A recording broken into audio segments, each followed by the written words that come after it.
తెలుగులో ₹1 కోటి పారితోషికం పుచ్చుకున్న తొలి హీరోయిన్ గా పేరు గడించిన ఇలియానా ఇప్పుడు సౌత్ లో లేకుండా పోయింది.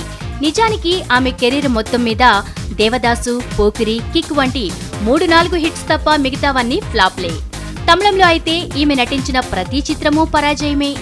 దాంతో ఇక తన సొగసులు ఉడకవని గ్రహించి బాలీవుడ్ చెక్కేసిన ఈ చిన్నదానికి అక్కడ ఘనస్వాగతమే లభించింది.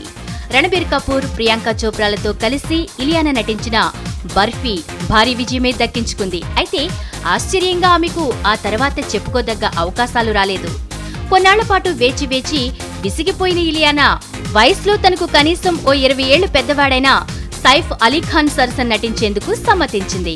కరీనా కపూర్ తో లివ్ ఇన్ రిలేషన్షిప్ అంటే సహజీవనంలో ఉన్నప్పుడు సైఫ్ కున్నంత క్రేజ్ ఆమెను అధికారికంగా వివాహమాడాక లేదు. అతని కెరియర్ సోసోగా సాగుతోంది. అందుకనో ఏమో తన కెరీర్ కు హ్యాపీ ఎండింగ్ ఇవ్వాలనే ఉద్దేశంతో తనతో తాజా చిత్రానికి హ్యాపీ ఎండింగ్ అని పేరు పెట్టుకుంటున్నారు. ఇందులో హీరోయిన్ ఇలియానా. మరి ఈ సినిమాతో అయినా ఇలియానా కెరీర్ సుఖాంతమవుతుందో లేదో వేచి చూడాలి. రాజశ్రీ తెలుగు నుండి ఈ రిపోర్ట్ అందిస్తున్నది కెమెరా పర్సన్ రాధాకృష్ణతో ధీరజ్. మరిన్ని అప్డేట్స్ కోసం సబ్స్క్రైబ్ చేసుకోండి మీ రాజశ్రీ తెలుగు.